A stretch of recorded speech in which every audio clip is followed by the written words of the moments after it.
പ്രണയം the love after marriage ഭാഗം 10. സ്റ്റോറിയിലേക്ക് പോകുന്നതിന് മുമ്പ് ഒരു കാര്യം പറഞ്ഞേക്കട്ടെ. നമ്മുടെ സ്റ്റോറി ഒരുപാട് പേര് വായിക്കുന്നുണ്ട്, പക്ഷേ അതിൽ പകുതി പേര് പോലും ചാനൽ സബ്സ്ക്രൈബ് ചെയ്തിട്ടില്ല. അപ്പോൾ ചാനൽ സബ്സ്ക്രൈബ് ചെയ്യാതെ സ്റ്റോറി വായിക്കുന്ന എല്ലാവരും ചാനൽ സബ്സ്ക്രൈബ് ചെയ്യാനും കൂടി ഒന്ന് ശ്രമിക്കണേ. അപ്പോൾ നമുക്ക് സ്റ്റോറിയിലേക്ക് പോവാം. അപ്പോഴേക്കും ഇവരുടെ ശബ്ദം കേട്ടിട്ടാണോ എന്തോ സതി വീടിൻ്റെ പിന്നിൽ നിന്നും മുന്നിലേക്ക് വന്നു. അയ്യോ, ഇതാരൊക്കെയായി വന്നിരിക്കുന്നത് എന്ന് ചോദിച്ച് ഉടുത്തിരുന്ന നൈറ്റിയുടെ കുത്തഴിച്ച് അവർക്കടുത്തേക്ക് സതി ഓടിയെത്തി. നീ ഇങ്ങനെ ഓടാതെ പതുക്കെ വന്നാൽ മതി, ഞങ്ങൾ എവിടെയും പോകില്ല, രേവതി പുഞ്ചിരിയോടെ പറഞ്ഞു. ഞാൻ നിങ്ങളെ കണ്ട സന്തോഷത്തിൽ. ദേവുട്ടി മോളെ, എന്താ എല്ലാവരും കൂടെ പറയാതെ വന്നത്? നടന്നാണോ വന്നത്? ഇടവിടാതെ ശ്വാസം പോലും പിടിച്ചു വെച്ച് അവരോട് ഓരോന്നും ചോദിച്ചുകൊണ്ടിരുന്നു സതി. നീയൊന്ന് അടങ്ങി നിൽക്ക് സതി, ഓരോന്നായിട്ട് ചോദിക്ക്, രേവതി കളിയാക്കി. അയ്യോ, വന്ന കാലിൽ തന്നെ നിൽക്കാതെ വാ, അകത്തേക്കിരിക്ക്. സതി എല്ലാവരെയും അകത്തേക്ക് ക്ഷണിച്ചിരുത്തി. ഞാൻ കുടിക്കാൻ എന്തെങ്കിലും എടുക്കാം, വെയിലത്ത് വന്നതല്ലേ. ഞാനെടുക്കാം, അമ്മ ഇവിടെ ഇരിക്ക്. സതി അടുക്കളയിലേക്ക് നടക്കാൻ ഒരുങ്ങിയതും ശ്രീ അതിനെ തടഞ്ഞ് അടുക്കളയിലേക്ക് നടന്നിരുന്നു. സതിയും രേവതിയും ദേവുവും ഓരോന്ന് സംസാരിച്ചിരുന്നു. ആ സമയം കൊണ്ട് ദേവു അടുക്കളയിൽ പോയി നാരങ്ങ പിഴിഞ്ഞുകൊണ്ട് വന്നിരുന്നു. സംസാരിച്ചിരുന്ന് വന്ന കാര്യം മറന്നു. സംസാരിച്ചിരിക്കുന്നതിനിടയിൽ രേവതി സ്വയം തലക്കിട്ടൊന്ന് കൊട്ടിക്കൊണ്ട് പറഞ്ഞു. ഞങ്ങൾ ശ്രീകുട്ടിയുടെ സർട്ടിഫിക്കറ്റൊക്കെ എടുക്കാൻ വേണ്ടി വന്നതാണ് സതി. രേവതി അങ്ങനെ പറഞ്ഞതും സതി അവരെ മുഖം ചുളിച്ചു നോക്കി. എന്ത് സർട്ടിഫിക്കറ്റാണ്? പഠിച്ചതിൻ്റെ ഒക്കെ SSLC +2 സർട്ടിഫിക്കറ്റൊക്കെ വേണ്ടി വരും. രേവതി പറഞ്ഞതും സതി അവരെ സംശയത്തോടെ നോക്കി. ഇതെല്ലാം എന്തിനാണ് എന്ന മുഖഭാവമായിരുന്നു അവരുടെ മുഖത്ത്. ഇങ്ങനെ നോക്കണ്ട നീ. ശ്രീകുട്ടി ദേവൂട്ടിയുടെ കൂടെ കോളേജിൽ ചേരാൻ തീരുമാനിച്ചിട്ടുണ്ട്. അപ്പോൾ അതിനുവേണ്ടി അഡ്മിഷനൊക്കെ എടുക്കാനുള്ള കാര്യങ്ങൾക്ക് ഈ സർട്ടിഫിക്കറ്റൊക്കെ വേണ്ടി വരും. അതെടുക്കാൻ വേണ്ടി വന്നതാണ്. രേവതി അത് പറഞ്ഞവസാനിപ്പിച്ചതും അവരുടെ കണ്ണുകൾ സന്തോഷത്തോടെ വിടർന്നു പോയി. അതിൽ നിന്നും കണ്ണുനീർ പൊഴിഞ്ഞു വീഴാൻ അധികം സമയം വേണ്ടി വന്നില്ല. സന്തോഷത്താൽ നിറഞ്ഞ കണ്ണുകളോടെ അവർ ശ്രീകുട്ടിയുടെ മുഖത്തേക്ക് നോക്കി. അവളും അവരെ തന്നെ നോക്കി നിൽക്കുകയാണ്. മോളെ, സത്യമാണോ? എൻ്റെ മോള് പഠിക്കാൻ വേണ്ടി പോവുകയാണോ? അമ്മയ്ക്ക് സന്തോഷമായി. അവർ അവളുടെ അടുത്തേക്ക് ചെന്ന് അവളുടെ തലയിലൂടെ ഒന്ന് തലോടി. അവൾ പുഞ്ചിരിയോടെ നിന്നതല്ലാതെ മറ്റൊന്നും പറഞ്ഞില്ല. സർട്ടിഫിക്കറ്റുകളും മറ്റ് സാധനങ്ങളും എല്ലാം അലമാരയിൽ എടുത്തു വെച്ചിട്ടുണ്ട്, മോള് പോയി എടുക്ക്. അത്രയും സന്തോഷത്തോടെ അവർ അവളോട് പറഞ്ഞു. ശ്രീ അതെടുക്കാനായി മുറിയിലേക്ക് നടന്നു. ഈ കഴിഞ്ഞ 2-2.5 വർഷങ്ങൾക്കിടയിൽ അവളോട് തുടർന്ന് പഠിക്കാൻ പറയാത്ത ഒരു ദിവസം പോലും ഇല്ല രേവതി. പക്ഷേ എല്ലാത്തിനോടും ഒരു തരം മടുപ്പായിരുന്നു അവൾക്ക്. എന്തോരം പറഞ്ഞ് കഷ്ടപ്പെട്ടിട്ടാണ് ഈ ഫാഷൻ ഡിസൈനിങ് ക്ലാസ്സിന് തന്നെ ചേർത്തത്. അതും പോയി പഠിക്കാൻ ഒരു താല്പര്യമില്ലാത്തത് കൊണ്ട് ഫോണിൽ പഠിക്കുന്ന രീതിയിലാണ് എടുത്തത്. ശരിയാണ്, തെറ്റെല്ലാം എൻ്റെ ഭാഗത്തായിരുന്നു. നന്നായി പഠിച്ചു വളരേണ്ട പ്രായത്തിൽ അങ്ങനെയൊരിടത്തേക്ക് എൻ്റെ മകളെ കെട്ടിച്ചു കൊടുത്തു വിട്ടു. അതോടെ അവളുടെ ജീവിതം ഞാൻ തന്നെ തകർത്തതുപോലെയായി. അത് പറഞ്ഞു തീരുന്നതിന് മുൻപ് തന്നെ അവർ വിങ്ങിപ്പൊട്ടി കരഞ്ഞുപോയി. ഇനിയിപ്പോൾ അതൊന്നും ആലോചിക്കേണ്ട സതി. ഇപ്പോൾ അതെല്ലാം നന്നായിട്ട് തന്നെ വന്നു തീർന്നു എന്ന് വിചാരിക്ക്. രേവതി വന്ന് അവരെ ആശ്വസിപ്പിച്ചു. എൻ്റെ മോളോട് ഞാൻ ചെയ്തത് ഒരിക്കലും പൊറുക്കാനാവാത്ത തെറ്റാണ്. ആ തെറ്റിന് ഇങ്ങനെയെങ്കിലും ഒരു പ്രായശ്ചിത്തം എനിക്ക് ചെയ്യാൻ കഴിഞ്ഞല്ലോ എന്ന സമാധാനത്തിലാണിപ്പോൾ ഞാൻ. എൻ്റെ മോളെ ഇനി നോവിക്കരുത്. സതി അവർക്ക് മുന്നിൽ കൈകൂപ്പിപ്പോയി. ദേവുവിൻ്റെ കണ്ണുകളും ഇതെല്ലാം കണ്ട് നിറഞ്ഞു വന്നു. ഇനി അങ്ങനെയൊന്നും ഉണ്ടാകില്ല സതി. രേവതി അവരെ ആശ്വസിപ്പിച്ചു. അവർക്കും സതിയുടെ ഈ ദുഃഖം കണ്ട് വിഷമം വരുന്നുണ്ട് എങ്കിലും താൻ കൂടി ഇപ്പോൾ എന്തെങ്കിലും പറഞ്ഞാൽ അത് ഒരുപക്ഷെ അവർക്ക് സഹിക്കാനാവില്ല എന്ന് രേവതിക്കറിയാം. എന്നാലും എൻ്റെ മോള് പഠിക്കാമെന്ന് തീരുമാനിച്ചല്ലോ, അത് മതി. ഇനി എനിക്ക് മരിച്ചാലും സമാധാനമായിട്ട് മരിക്കാമല്ലോ. നിങ്ങളൊക്കെ നല്ല ആളുകളാണ്. നിറഞ്ഞു കവിഞ്ഞൊഴുകിയ കണ്ണുകൾ അവർ അമർത്തി തുടച്ചു. അവളെ ഒത്തിരി നിർബന്ധിക്കേണ്ടി വന്നു കാണും, അറിയാം. ഈ ഒരു കാര്യത്തിന് അവൾക്ക് അല്പം വാശിയും ഉണ്ടായിരുന്നു. ക്ഷമിക്കണം. സതി അങ്ങനെ പറഞ്ഞതും രേവതി പുഞ്ചരിച്ചു. ആര് നിർബന്ധിച്ചു? തുടർന്ന് പഠിക്കണമെന്നത് ശ്രീകുട്ടി തനിയെ എടുത്ത തീരുമാനമാണ്. കണ്ണൻ അവളോട് ഇതിനെക്കുറിച്ച് സംസാരിച്ചു. എതിർപ്പൊന്നും കൂടാതെ അവളത് സമ്മതിച്ചു കൊടുക്കുകയും ചെയ്തു. രേവതി പുഞ്ചിരിയോടെ പറഞ്ഞു. അതുകൂടെ കേട്ടതും സതിയുടെ കണ്ണുകൾ വിടർന്നുപോയി. കേട്ടത് വിശ്വസിക്കാനാകാതെ അവർ അങ്ങനെ തന്നെ ഇരുന്നു പോയി. കാരണം ഈ 2.5 വർഷം കൊണ്ട് തന്നെ ഒത്തിരി തവണ അവളോട് തുടർന്ന് പഠിക്കാൻ വേണ്ടി നിർബന്ധിച്ചതാണ്. എല്ലാവരും മാറി മാറി പറഞ്ഞു നോക്കി. എങ്കിലും അവൾക്ക് പഠിക്കാൻ പോകണ്ട എന്ന തീരുമാനത്തിൽ ഉറച്ചു നിൽക്കുകയായിരുന്നു.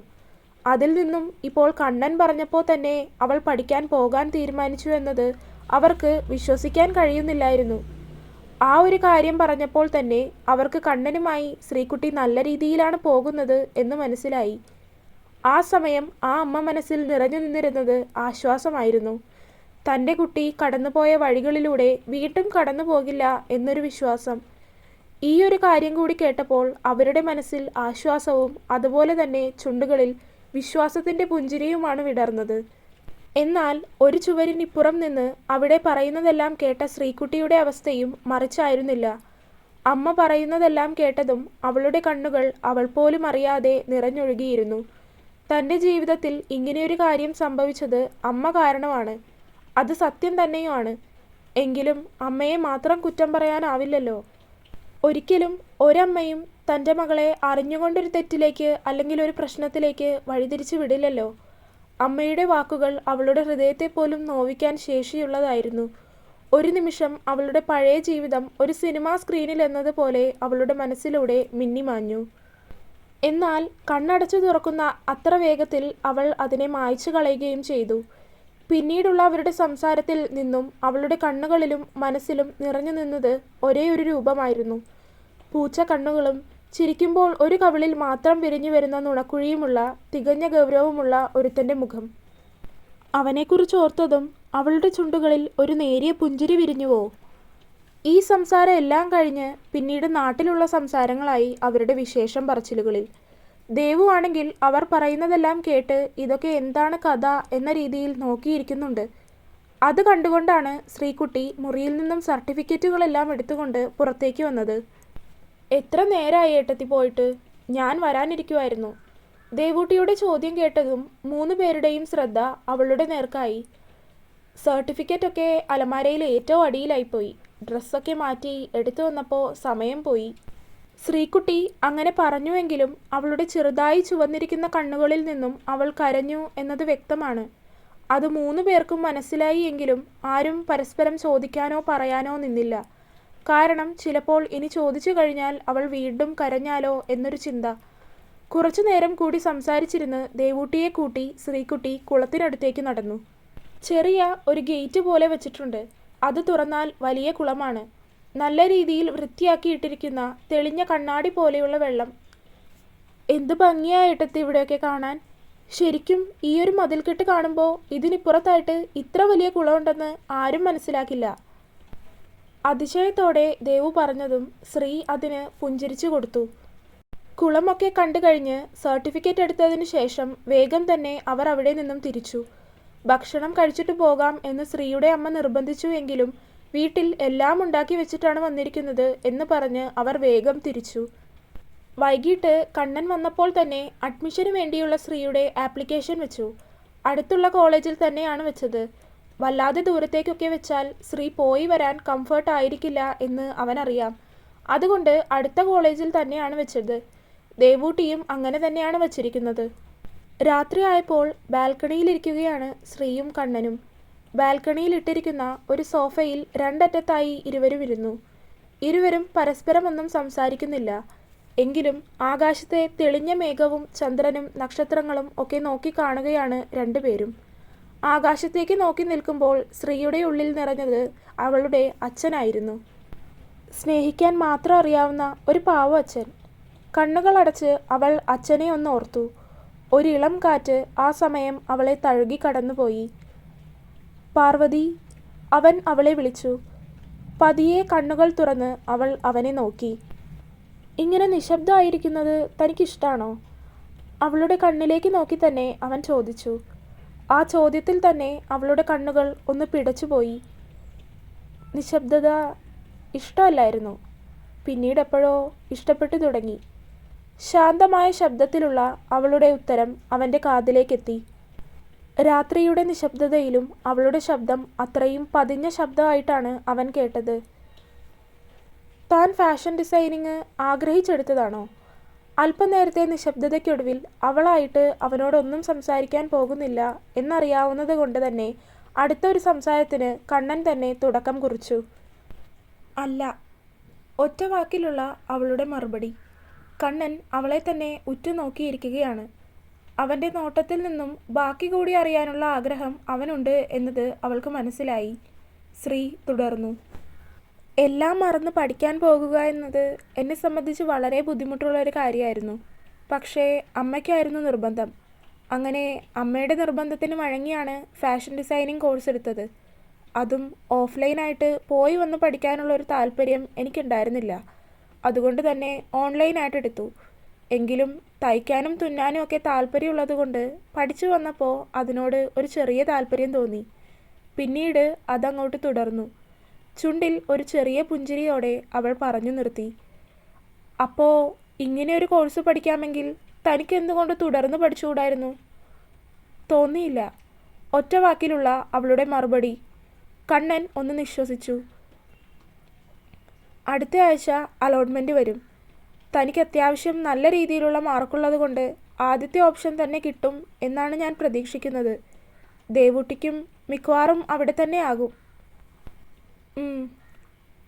എന്താടോ ഒരു താല്പര്യമില്ലാത്തതുപോലെ? ഒന്നുമില്ല എന്നവൾ തലയാട്ടി. കൂടുതൽ നേരം സംസാരിച്ചിരിക്കാനുള്ള കാര്യങ്ങൾ ഒന്നും തങ്ങൾക്കിടയിലില്ല എന്ന് തോന്നിയതും ഇരുവരും കിടന്നുറങ്ങിയിരുന്നു. ശരീരം കൊണ്ട് അടുത്താണെങ്കിലും ഇരുവരും മനസ്സുകൊണ്ട് ഒത്തിരി അകലെയാണ് എന്ന് ആ രാത്രി കൊണ്ട് രണ്ടുപേരും ഒരുപോലെ മനസ്സിലാക്കി. ഉറങ്ങിക്കിടക്കുന്നവളെ അവൻ കണ്ണു ചിമ്മാതെ നോക്കിയിരുന്നു. ഇനിയും നിന്നിലേക്കെത്താൻ ഒരുപാട് ദൂരമുണ്ട്, അവൻ്റെ മനസ്സ് അവനോട് തന്നെ പറഞ്ഞു. ശാന്തമായി ഉറങ്ങുന്നവളെ അവൻ നോക്കിക്കിടന്നു. അങ്ങനെ കിടന്ന് എപ്പോഴോ അവനും ഉറക്കത്തിലേക്ക് വഴുതി വീണു. ഒരാഴ്ചയ്ക്ക് ശേഷം തന്നെ വന്ന യൂണിവേഴ്സിറ്റിയുടെ ആദ്യത്തെ അലോട്ട്മെൻറ്റ് തന്നെ വീടിൻ്റെ തൊട്ടടുത്തായിട്ടുള്ള കോളേജിൽ തന്നെയാണ് ശ്രീക്കും ദേവൂട്ടിക്കും അഡ്മിഷൻ ലഭിച്ചത്. അവിടെ തന്നെ അഡ്മിഷൻ ലഭിക്കണമെന്ന് ആഗ്രഹിച്ചതുകൊണ്ടും ഇനി വേറെ കോളേജിലേക്ക് മാറാൻ താല്പര്യമില്ലാത്തതുകൊണ്ടും രണ്ടുപേരും അവിടെ തന്നെ അഡ്മിഷൻ എടുത്തു. അങ്ങനെ ഒരാഴ്ചയ്ക്ക് ശേഷമാണ് കോളേജിലെ ക്ലാസ് തുടങ്ങുന്നത്.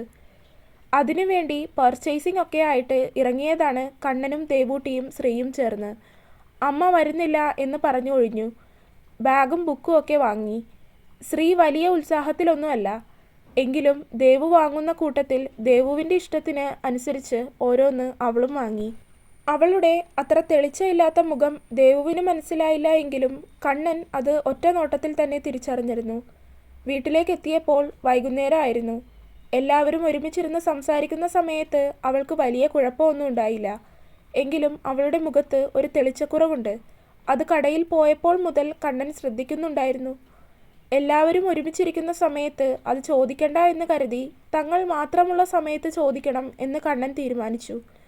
രാത്രി കിടക്കുന്നതിന് മുൻപ് ബാൽക്കണിയിലിരുന്ന് അല്പനേരം സംസാരിക്കുക എന്നത് ഇപ്പോൾ രണ്ടുപേർക്കും പതിവാണ്. ആദ്യം ശ്രീക്ക് അതൊരു ബുദ്ധിമുട്ട് പോലെ തോന്നി. ഒരു വല്ലായ്മ പോലെ ആയിരുന്നു അവൾക്ക് ആദ്യമൊക്കെ. അവനോട് നേരെ നിന്ന് സംസാരിക്കാൻ ഒരു ഭയമോ ഉത്കണ്ഠയോ ഒക്കെ ആയിരുന്നു അവൾക്ക്. എന്നാൽ അതെല്ലാം കണ്ണൻ തന്നെ അവളിൽ നിന്ന് മാറ്റിയെടുത്തു. അവനായിട്ട് തന്നെ അവൾക്ക് ചുറ്റും ഒരു കംഫർട്ട് സോൺ ഒരുക്കി കൊടുത്തു. വിവാഹം കഴിഞ്ഞ് 3 ആഴ്ചകൾക്കിപ്പുറം ഇപ്പോൾ കണ്ണനോടെങ്കിലും നേരെ നിന്ന് സംസാരിക്കാനും കാര്യങ്ങൾ പറയാനുമുള്ള ധൈര്യം അവൾക്കുണ്ട്. അതുകൊണ്ട് എന്ത് പ്രശ്നമുണ്ടെങ്കിലും അവൾ അത് അവനോട് പറയും എന്നൊരു ഉറപ്പ് അവനുണ്ട്.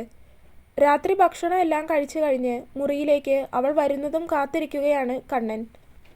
അടുക്കളയിൽ എല്ലാം ഒതുക്കി വെച്ച് ക്ലീനൊക്കെ ചെയ്തു കഴിഞ്ഞാണ് അവൾ മുറിയിലേക്ക് വരാറ്. അതും ആരും പറഞ്ഞു ചെയ്യുന്നതല്ല, സ്വയം ചെയ്യുന്നതാണ്. എത്ര വേണ്ടെന്ന് പറഞ്ഞാലും കേൾക്കില്ല. മുറിയുടെ വാതിലിൻ്റെ ഹാൻഡിൽ തിരിയുന്ന ശബ്ദം കേട്ടതും കട്ടിലിൽ കിടക്കുകയായിരുന്ന കണ്ണൻ മുഖമുയർത്തി നോക്കി. അവനെ നോക്കി ഒന്ന് പുഞ്ചിരിച്ച് ശ്രീ ബാത്റൂമിലേക്ക് കയറി. ആ സമയം കണ്ണൻ ബാൽക്കണിയിലേക്ക് നടന്നു. വൈകാതെ അവളും അവിടെ എത്തിയിരുന്നു. വാതിലിനടുത്ത് തന്നെ നിൽക്കുന്നവളെ അവൻ തന്നെ വിളിച്ച് സോഫയിലേക്കിരുത്തി. എന്താടോ മുഖത്തൊരു തെളിച്ചക്കുറവ്? അവളിലേക്ക് തന്നെ ദൃഷ്ടി ഊന്നിക്കൊണ്ട് അവൻ ചോദിച്ചു. അവൾ അവനിൽ നിന്നുള്ള നോട്ടം മാറ്റിക്കളഞ്ഞു. ആ സമയം അവളുടെ ഉള്ളിൽ നിറഞ്ഞു നിന്നത് തന്നിലെ ചെറിയ മാറ്റങ്ങൾ പോലും അവൻ എങ്ങനെ ഇത്ര കൃത്യമായി തിരിച്ചറിയുന്നു എന്ന ചിന്തയായിരുന്നു. പാർവതി. അവളുടെ ഔട്ട് ഓഫ് സോൺ ആയിട്ടുള്ള ഇരിപ്പ് കണ്ടതും അവൻ അവളെ വീണ്ടും വിളിച്ചു. അവനെ നോക്കുമ്പോൾ അവൻ അവളെ തന്നെ നോക്കി എന്താണ് എന്ന രീതിയിൽ പുരികമുയർത്തി. താൻ എന്താ ഇങ്ങനെ വറീഡായിട്ടിരിക്കുന്നത്? ഞാൻ പഠിക്കാൻ പോകണോ കണ്ണേട്ടാ? അവളുടെ ശബ്ദത്തിൽ ഒരുതരം ഉത്കണ്ഠയുള്ളതുപോലെ, ഒരു പരിഭ്രാന്തി. തുടരും.